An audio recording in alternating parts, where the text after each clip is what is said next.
ሰላም እንዴት ናችሁ? ይህ ስለ ማንቸስተር ዩናይትድ ብቻ የሚዘገብበት የማንቸስተር ዩናይትድ ኢትዮጵያ የዩቲዩብ ቻናል ነው።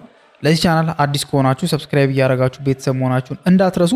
አዲስ ካልሆናችሁና ሰብስክራይብ ካደረጋችሁ ደግሞ ሼር በማድረግ ብዙ ቦታ እንድንደርስ እንድታደርጉ በትህትና እንጠይቃችኋለን። ዛሬም እንግዲህ በአዲስ ፕሮግራም ተገናኝተናል። በዛሬው ፕሮግራም በ9ኛ ሳምንት የእንግሊዝ ፕሪሚየር ሊግ ጨዋታ ማንቸስተር ዩናይትድ በኦልድ ትራፎርድ ከብራይተን ኤንድ ሆቭ አልቢዮን ጋር የሚያደርገው ጨዋታ አለ። ስለዚህም ጨዋታ መነሳት አለባቸው ብለን የምናስባቸውን ነገሮች እያነሳን የምንቆይ ይሆናል። እስከ ፕሮግራማችን ፍጻሜ ድረስ አብራችሁ እንድትቆዩ ተጋብዛችኋል። ማንቸስተር ዩናይትድ ከአንፊልዱ ድል በኋላ በጣም አሪፍ ከሚባለው ጊዜ በኋላ የሚነሳ ጥያቄ ነበር።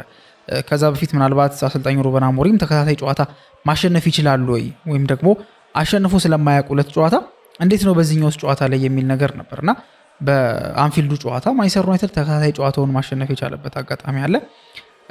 ከዛ ውጪ ደግሞ በሳምንቱ ደግሞ አሁን ደግሞ በሜዳው ደግሞ በሚያደርገው ጨዋታ ከሊቨርፑል በፕሮፋይሉ ለየት ያለ ግን ደግሞ በመክበድ ደረጃ ግን ካነሳን ምናልባት በተመሳሳይ ከሊቨርፑል እኩል የሚነሳ ማንቸስተር ዩናይትድ የሚያስቸግረው ቡድን ብራይተን ነውና ከሱ ጋር የሚያደርገው ጨዋታ አለና ይሄኛውን ጨዋታ ማሸነፍ ማንቸስተር ዩናይትድ ደረጃውን በቃ ወደ ሆነ ቦታ በቃ ከዚህ በኋላ ቶፕ 4 ነው ከዚህ በኋላ ምናምን የሚባል ነገር እንደማያመጣ ግልጽ ነው። ግን ደግሞ የሚነሳው ናሬቲቭ ግን የመቀየር ፓወር አለ። ያም ናሬቲቭ ምንድነው? አንደኛ ማንቸስተር ዩናይትድ አምናም ቢሆን አሁን ዘንድሮ ብቻ ሳይሆን አምናም ቢሆን በትልልቅ ጨዋታዎች ላይ ብዙ ጊዜ ሲቸገር አንመለከተው። በአንፊልድ ሊቨርፑል ጋር ተፎካክሮ ነበረ። እንደዚሁም ደግሞ በስታንፎርድ ብሪጅ ከቼልሲ ጋር የተፎካከረበት አጋጣሚ ነበረ። ከአርሰናል ጋር በኤሚሬትስ በኤፍኤ ካፕ ጨዋታ አርሰናልን የጣለበት አጋጣሚ ነበረ። ከማንቸስተር ሲቲ ጋር በኢቲሃድ ያሸነፈበት አጋጣሚ ነበር።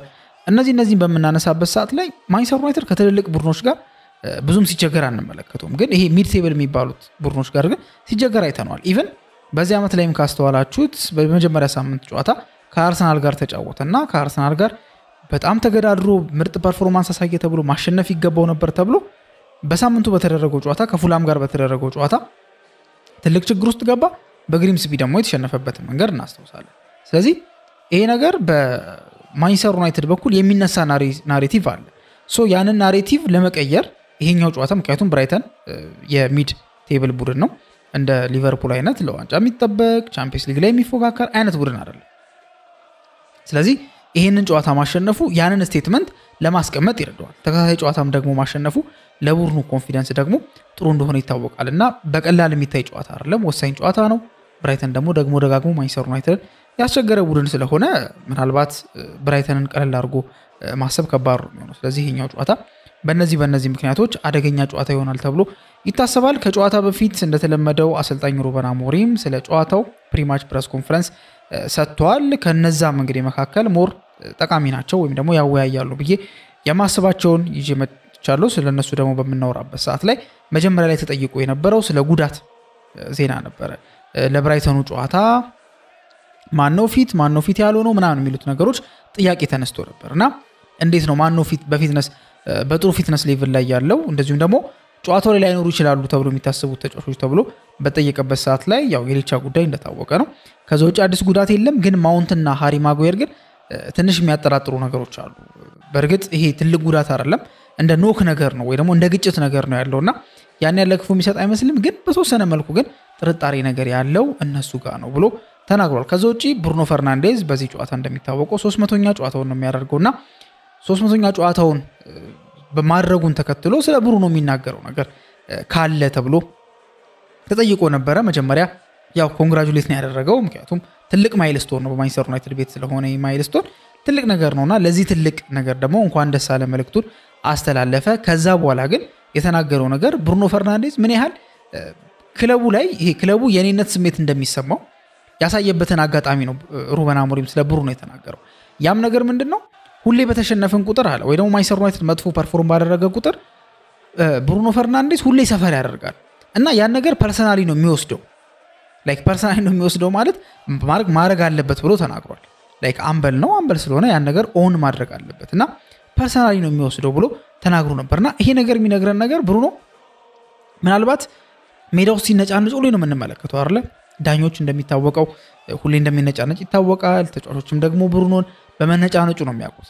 ግን ሩበን አሞሪም ከተናገረው ነገር አንፃር ብሩኖ ነገሮችን ፐርሰናሊ ነው የሚወስዳቸው።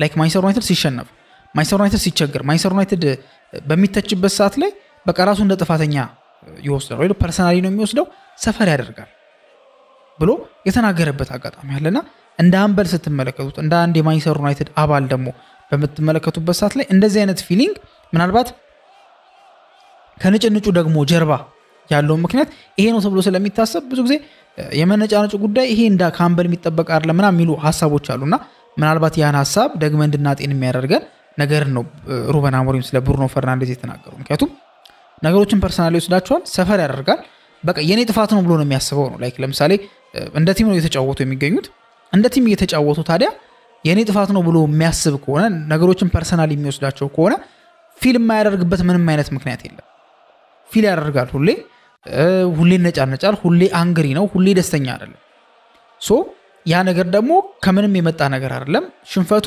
የኔም ጥፋት ነው ብሎ በማሰቡ ነው ይሄ ደግሞ እንደሚታወቀው አይደለም ለማንቸስተር ዩናይትድ ብቻ አይደለም ለየትኛውም ቡድን የትኛውም ቦታ ላይ ይሄ ተጠያቂነት የሚባል ነገር አለ ላይክ አይ ይሄ የኔ ጥፋት ነው ላይክ እኔ ነኝ ያጠፋሁት ተብሎ የሚታሰበው ነገር አለና ያ ነገር መኖር የተጠያቂነት ስሜት መኖር ክለቦች ወይም ደግሞ ሰራተኞች ሊሆን ይችላል እዛ አካባቢ ያሉ ሰዎች ራሳቸውን እንዲያሻሽሉ ራሳቸውን እንዲገመግሙና ግለሂስ እንዲያካሂዱ የሚያደርግ ነገር ነውና ብሩኖ ፈርናንዴዝ እንደ አንድ አምበል ይሄ ትሬት ወይ ደግሞ ይሄ ባሪሱ ጋር መኖሩ ለማንቸስተር ዩናይትድ ትልቅ ነገር ነው ብዬ አስባለሁ ከዛ ውጪ ደግሞ ምንድነው የተለየ ነገር ያየኸው ላይክ ከአምናው ቡድኑ የተሻሻለበት መንገድ ወይ ሰሞኑን ቡድኑ ኦብቪየስሊ ተከታታይ ጨዋታን እንኳን አሸንፏል አይደለ ምንድነው ያየኸው ነገር ኢምፕሩቭመንቱ ምንድነው ብሎ ሩበን አሞሪምን እንደዚሁ ጠይቀውት ነበር ይሄን በጠየቀበት ሰዓት ላይ ሲናገር የመጀመሪያው ኢምፕሩቭመንት ምንድነው ቲሙ ፎከስድ ነው ብሎ ተናግሯል ፎከስድ ነው ማለት እዛ ጨዋታው ላይ ሞመንቱ ላይ ነው የሚኖረው ሶ ወደ ሌላ ነገር ትኩረቱ አይበተልም ተጫዋቾች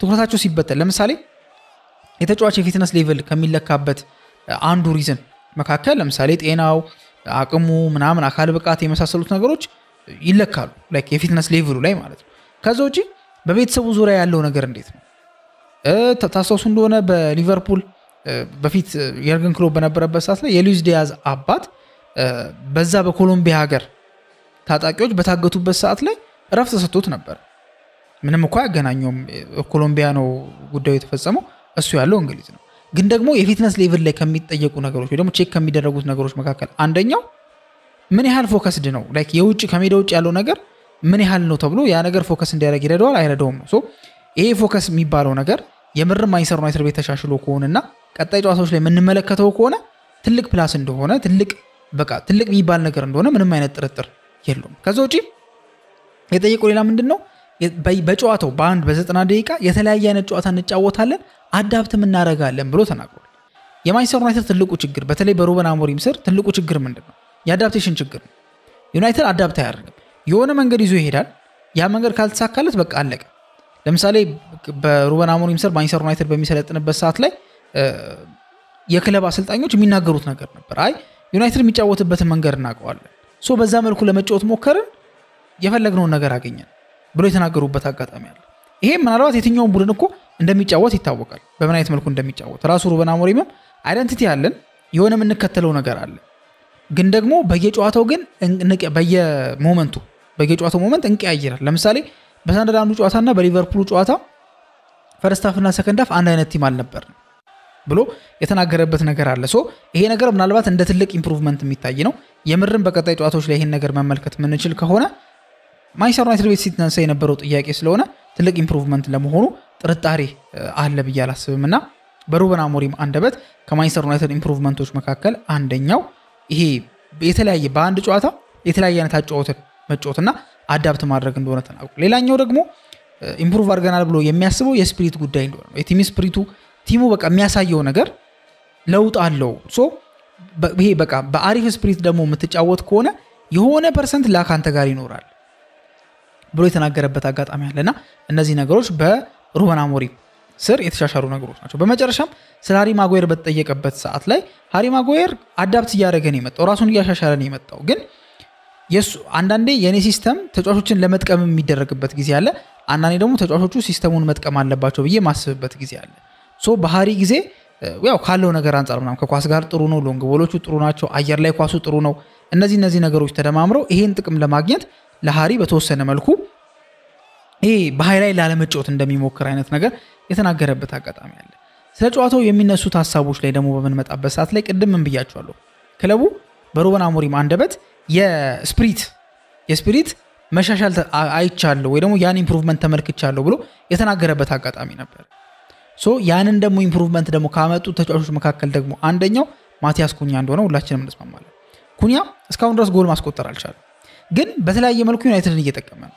ከሚጠቅምባቸው መንገዶች መካከል አንደኛው እንዳልኩት የቲም ስፒሪቱን ካያችሁት ከሊቨርፑል ጨዋታ ጋር ከሰንደርላንዱ በቃ የተለያዩ ጨዋታዎች ላይ ከተመለከታችሁት ልክ ወይ ከተጫዋቾች ጋር ይጎናተላል፣ ሰዓት ለመግደል የሆነ ነገር ይሞክራል።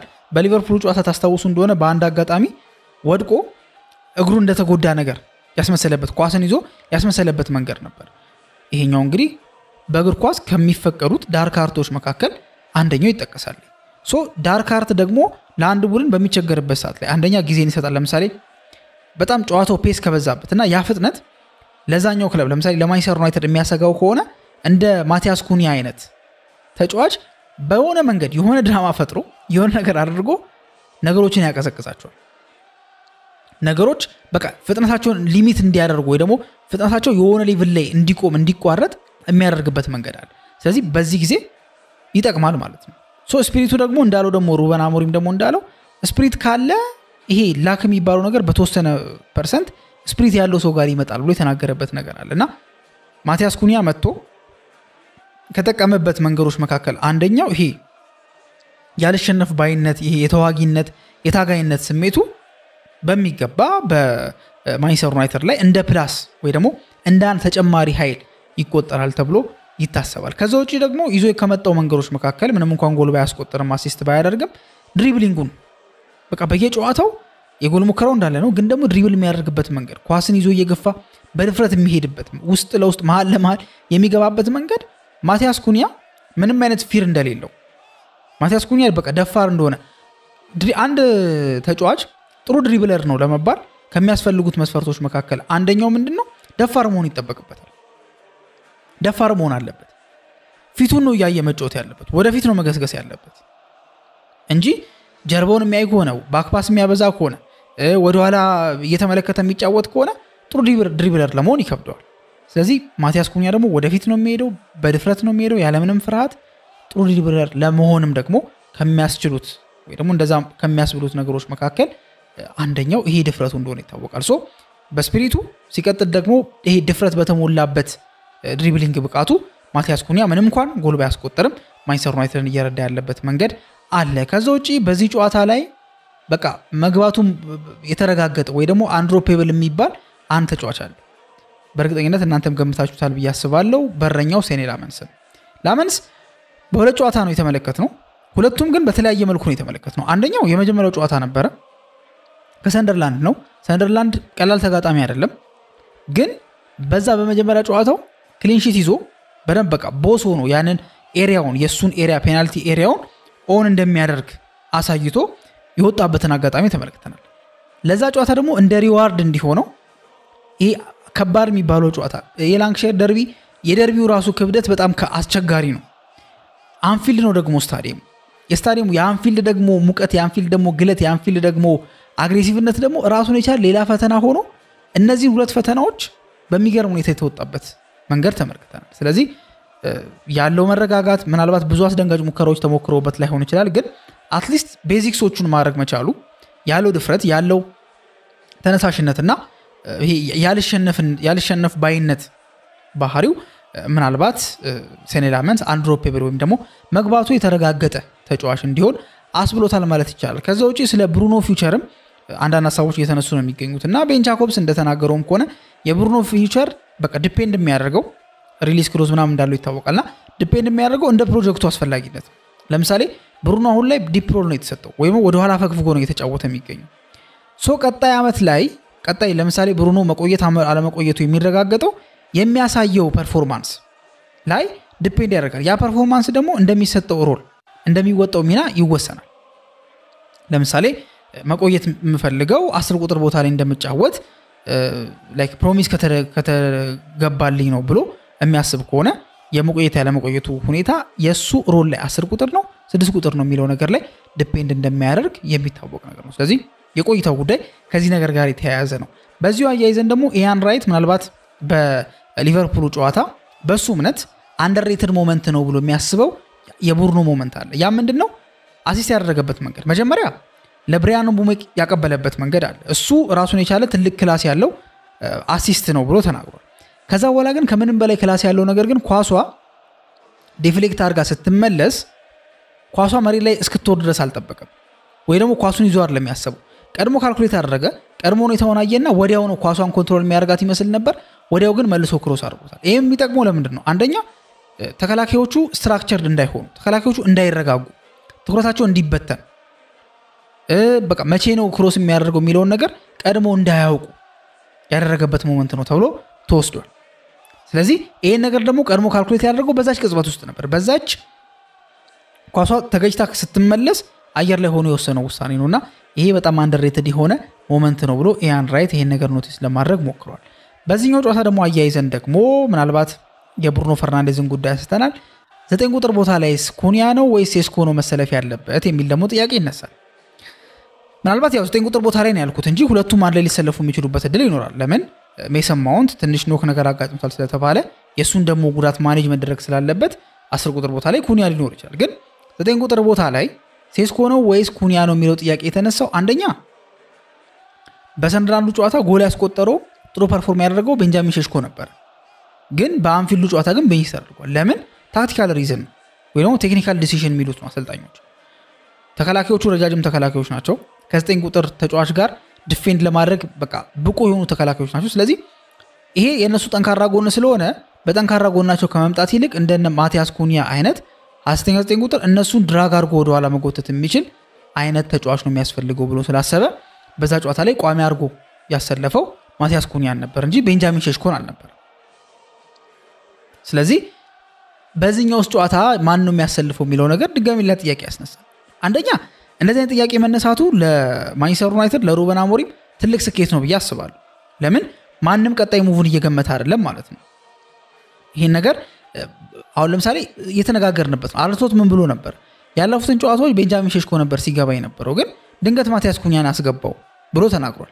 አሁንም ማቲያስ ኩኒያ ይሁን ቤንጃሚን ሼሽኮ ይሁን በእርግጠኝነት አይታወቅም። ግን የብራይተን ከጠንካራ ጎናቸው መካከል ትራንዚሽን ላይ ጎበዝ ናቸው፣ በሎ ብሎክ መከላከል ላይ ጥሩ ናቸው ምናምን። ስለዚህ በእነዚህ አይነት ደግሞ አጫወት ለሚጫወት ቡድን ደግሞ የሚያስፈልገው ሞር ንጹህ 9 ቁጥር። ስለዚህ በዚህ ጨዋታ ቤንጃሚን ሼሽኮ ቋሚ 11 ውስጥ የመግባት እድል አለው ተብሎ ይታሰባል። ከዛ ውጪ ምናልባት ሲመላለስ የነበረው ደግሞ አንድ ሀሳብ አለ። ኦሌ ጉናር ሶልሻየር በ2021 ከሃሪ ማጉዌር የሚፈልገውን ነገር ሩበን አሞሪም አንሎክ አድርጎታል የሚል ሀሳብ ተነስቷል። ምንድነው ኦሌ ጉናር ሶልሻየር በ2021 ከማጉዌር የፈለገው? ማጉዌር ቶፕ ክላስ ተጫዋች ነው፣ ግን ደግሞ የአየር ላይ ኳስ ላይ ጥሩ ነው፣ ረጅም ተጫዋች ነው። ስለዚህ ይህንን ደግሞ አቅሙን ተጠቅሞ ጎል እንዲያስቆጥር እፈልጋለሁ ብሎ ኦሌ ጉናር ሶልሻየር በግልጽ ከማጉዌር ምን እንደሚፈልግ የተናገረበት አጋጣሚ ነበር። ግን በኦሌ ስር ግን ሃሪ ማጉዌር 121 ጨዋታዎችን አድርጓል። ከነዛ 121 ጨዋታዎች ያስቆጠረው 6 ጎል ብቻ። ስለዚህ ሩበን አሞሪም አንሎክ ያደረገው ነገር ምን እንደሆነ በስሱም ቢሆን ገብቷቸዋል ብዬ አስባለሁ። ያም ነገር ምንድነው? ጎል የማስቆጠር የሃሪ ማጉዌር ጎል የማስቆጠር ችሎታ ወደፊት እንዲጠጋ በማድረግ ሄዲንጎችን እንዲያስቆጥር በማድረግ ያንን ችሎታውን አንሎክ አድርጎት እስካሁን ድረስ በአሞሪም ስር ሃሪ ማጉዌር 39 ጨዋታዎችን አድርጎ በእነዚህ 39 ጨዋታዎች 5 ጎል አስቆጥሯል። በ121 ጨዋታ 6 ጎል ያስቆጠረው ማጉዌር በአሞሪም ስር በ39 ጨዋታ ብቻ 5 ጎል አስቆጥሯል። ይሄን ስትመለከቱ ሩበን አሞሪም አንሎክ ያደረገው ነገር የሃሪ ማጉዌርን የሆነ ይሄ ነው የሚባለውን አቅሙን አንሎክ ያደረገበት መንገድ ምናልባት ለሃሪ ማጉዌርም ጥቅም ነው። ራሱ ሩበን አሞሪምም ከዚህ ተጫዋች ማግኘት የሚገባውን ከረጅም ቁመቱ ኤሪያል ዱዌል ላይ ያለው ጥንካሬና ብቃቱን ተጠቅሞ ከሱ ጎል እያገኘ ያለበት መንገድ አለ።